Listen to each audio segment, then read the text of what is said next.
Per a Spinoza, Déu és la natura. A més, Spinoza diu que la natura té extensió, que seria tota la realitat física, com per exemple la nostra casa, el nostre carrer, el Puig de Randa, el nostre poble de Montuïri, el planeta Terra, la Lluna, el Sol, els altres planetes, les altres estrelles, etc. A més, Spinoza diu que la natura té pensament, i el pensament de la natura inclou totes les idees possibles. Per exemple, la idea del diari que s'escriurà la setmana que ve, la idea del planeta Mart, la idea dels cossos de totes les persones que encara han de néixer, en definitiva, totes les idees possibles, etc. També Spinoza diu que la natura té una infinitud d'altres atributs, però els humans només coneixem pensament i extensió.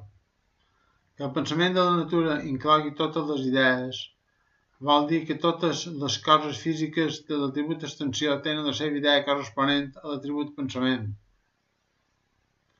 Pot semblar estrany que al pensament de la natura hi hagi idees que ningú pensa, però de la mateixa manera que dèiem que existeix el sol a la natura encara que ningú el miri, Spinoza diu que existeixen les idees a la natura encara que ningú les pensi.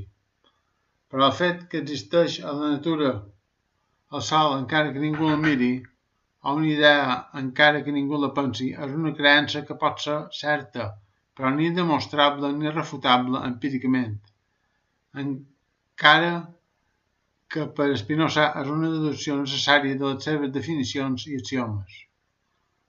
Els humans, a partir de les reflexions del cos humà, imaginen tota una realitat extensa que no poden demostrar empíricament que existeixi, de fet, que és l'atribut extensió, i a partir de les idees a la seva ment finita imaginen tota una realitat feta d'idees paral·lela a la realitat extensa que no poden demostrar empíricament que existeixi, de fet, que és l'atribut pensament.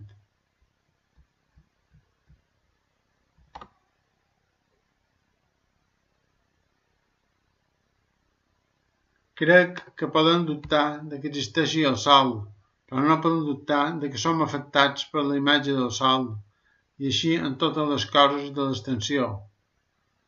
I amb el pensament passa una cosa semblant en les idees. No podem dubtar de que tenim una idea, però podem dubtar que hi hagi idees que no tenim, i així en la major part de les idees del pensament. Encara que nosaltres podem dubtar de tot això, Spinoza no era tan escèptic.